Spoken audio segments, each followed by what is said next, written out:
Speaker. Simon O'Connor. I'm really pleased to take a call on this third reading of the Summary Offences Possession of Handheld Lasers Amendment Bill and to shine a little light on Dr. Cam Calder.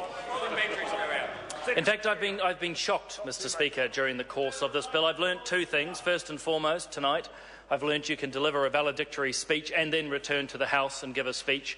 I've almost been as shocked as I was in the committee stage when I found out that Mike Sabin was a police officer. Yeah, I'm still recovering from that. And yeah, exactly. I mean, Cal Horror.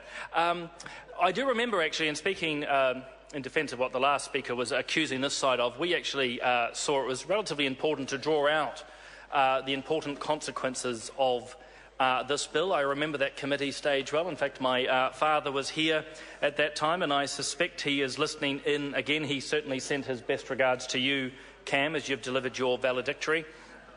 This is an important bill, and I think the member opposite, Darian Fenton, addressed it well when she referred quickly but quite appropriately to what's happened with MH17.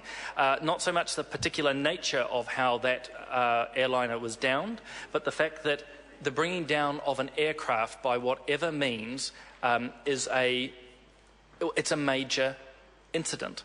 And Dr. Calder, right at the start, indicated just the sheer number of times that this is reported by New Zealand pilots, but importantly noted that a lot of the reports go to other airlines, as is appropriate. This is a problem, and it's taken Dr. Cam Calder to see that issue, to engage with the community and those experts in the field, and to take the time and the effort to draft this bill, bring it to the House, guide it through the House, and bring it now here to the third reading where, well, looking at the clock at the moment, Mr. Speaker, where it will, and I assume pass unanimously tonight. And I think it is an excellent legacy for Cam. Again, an earlier member alluded that not many members of this House have the opportunity to even have a members' bill, to get one drawn out, and then if it is drawn out, to have it concluded in the House. So, Cam, I think that's yet another achievement that you've brought here. I say yet another because this bill, a good bill, sits on an enormous amount of other work that Cam has done, and I want to quickly highlight two of those elements. The first, of course, is a hard-working MP in the heart of Manarewa.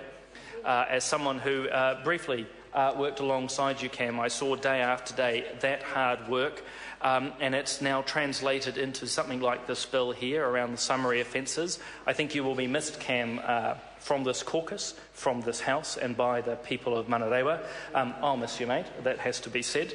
The other side, though, is this summary offences possession of handheld lasers bill is not the only contribution you've made. Obviously, as the chair of the select committee, you are bringing to a closure the cross-party inquiry into parental engagement in schools, and I think that's fantastic as well. But this bill is important, and really pleased that there is a number of, well, everyone basically supporting this. It's a problem. It's a problem. Talking to police officers a few months back when I had the privilege of going out with them on patrol, were indicating, even just those on the Eagle helicopter who are getting blinded. We had in a public meeting in Tamaki a few weeks after that some from the Airline Pilots Association noting the trouble that it was causing them. And we, as a select committee, have taken quite a bit of time to go through this bill, and I think that was reflected in the committee stages. And I just want to touch on, as we hit this third reading, with some of the elements that the committee considered. The first is around the name of the bill. I think actually it was the Honourable Kate Wilkinson earlier who, in her valedictory, indicated that words are important, and actually good wording leads to good ideas. And so we have actually changed the name of this bill, Mr. Speaker. At one point, it was... we are retitling it to the high-powered laser pointers. Why we did that is initially it was talking about handheld lasers, and we thought it actually just we got a bit too specific, really. Lasers don't necessarily have to be handheld. This was a bill we thought we could broaden out by changing the name to talk about high powered lasers to, well, as we say, accurately reflect the types of lasers which it can control. And we had a lot of debate in committee stage around what those types of lasers were, and a few constituents actually were emailing me at the time indicating, obviously you've got everything from military use right down to those interested in astronomy. One of the things I know Cam rightly pushed for and pushed back against was around the whole question of the commencement date. Once this gets royal assent, should it come into immediate effect? There are others who were saying we should pass and push this out for weeks and months. I think, Dr. Calder, we came to a good agreement that we would allow this legislation to come into effect 28 days after royal assent. I think it's possibly, I would suggest, an element of sort of natural justice in a way. You have to give people an opportunity to understand the law and integrate it. The seizure of lasers, this was something which was particularly brought to my attention in a public meeting by a representative of the Airlines Association, who had turned out actually a constituent of mine, so it was doubly good. Was wondering about the whole seizure of these lasers and why she was querying was there not particular elements or provisions in the bill about this. We considered this, and the reason it's not specifically there is that we are able to draw on, I think it's the search and seizure legislation which this government has proudly already pushed through, so we were able to use that. And I think that's an illustration not only of this government but of the House understanding the import of existing legislation and how we use that moving forward.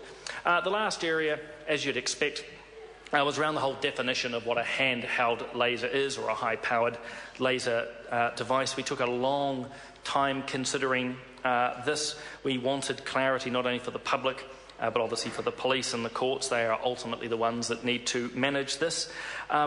We basically went down the line. I have to read it here specifically. It's the Customs Import Prohibition High Power Laser Pointers Order of 2013. So this is something which, well, it's an existing law on the statute books, a regulatory power given, and I've forgotten the exact name of the official, but they define what a laser is, and one of the big elements of that is that a pointer needs to have an output of greater than 1 milliwatt. But I think Dr. Calder in his speeches throughout all stages has noted actually even the smaller powered lasers can have an impact, but we have felt that it's the right way to go by defining this as a power output greater than 1 milliwatt. And what's important here, and those that have heard me talk on various elements of legislation before would note, it's about consistency. So just with that customs import prohibition, this Act in the name of Dr. Cam Calder will use the same structure. Mr. Speaker, while that was a bell that rang, this is ultimately a bill about lights. And I want to end as I began, which is, no bells and whistles, unfortunately. That might be a member's bill for the honourable member for Coromandel. I think actually banning whistles and the likes of Mission Bay late at night would go very well with my constituents. But I want to turn back to Cam Calder, who has sponsored this bill, created this bill and drawn it through the House. Cam, I think it is absolutely fantastic that even post-valedictory you get the opportunity to speak in this House, and may I join with other colleagues who have spoken in thanking you for your service to Crown and Country and for being just a bloody good mate. Richard Prosser. Thank you, Mr. Speaker. Always a pleasure to follow the erudite and enlightening Mr. O'Connor. I am very pleased to rise to take a final call on this third reading of the good Dr. Calder's most excellent private member's bill, the Summary Offences Possession of High-Powered Laser Pointers Amendment Bill. New Zealand First supports this bill, Mr. Speaker. We are proud to support it and pleased to have the opportunity to support it. This is a fine bill, Mr. Speaker, and we in New Zealand First believe it will make a quite splendid law.